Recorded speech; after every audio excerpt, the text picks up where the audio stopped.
খাওয়া খেলে জম্পেস রে খুঁজু কি কর ঠিক কচু রে অনেকদিন পর তৃপ্তি সহকারে খাইলাম খাবার ঠিক মতো হয়েছে তো তোমাদের, তাই না? মাশাআল্লাহ খাবার আয়োজন দিয়ে মনে হচ্ছে বিয়ের খাবার তো বিয়ের খাবার তো বিয়ের মতনই লাগবে।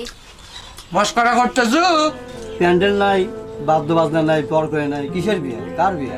সময় হলে জানতেই পারবে। সবাই আছে তো তোমরা? জি কাকা খাওয়া দাওয়ার কোনো ত্রুটি হয়নি তো? না না কাকা মাশাআল্লাহ মাশাআল্লাহ। শোনো, তোমাদের যে জন্য ডাকা, জি নয়ন নয়ন, এই যে এই হচ্ছে নয়ন। এতক্ষণে পরিচয় হয়েছে নিশ্চয়ই। জি কাকা ও আমার মরহুম ভাইরার ছেলে। মাও বাইসে নাই তো, খালু হিসাবে আমার একটা দায়িত্ব আছে নাকি?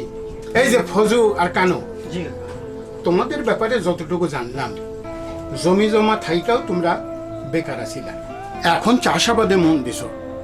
যেহেতু আমার একটা মাইয়া, অনেক ভাইবা চিন্তা সিদ্ধান্ত নিতে হয়। আমার একমাত্র মেয়ে জায়দাকে গতকালকে কয়েকজন মুরব্বী আর মুন্সি ডাইকা এই নয়নের সঙ্গে বিয়ে পড়ায় দিয়েছে। অবশ্য আগে থেকেই দুই পরিবারের মধ্যে সম্মতিক্রমে কাবিন করা ছিল। এখন তোমাকে কথাটা জানানো উচিত ছিল, তাই তোমাকে টাকা। তাই আমি তোমাদের কাছে মিথ্যা প্রতিশ্রুতি দিয়া ভুল করেছি, তোমরা আমারে ক্ষমা করে দিও।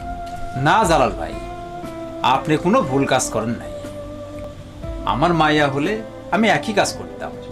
ভাই, এরা পোলাবান মানুষ, আবেগে অনেক কিছুই করে।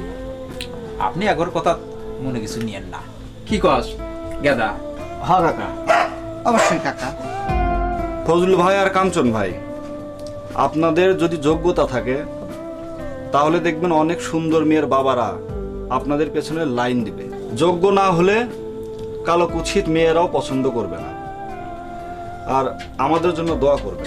অবশ্যই তোমরা আমার কথা ভুলে যাইবা না তো?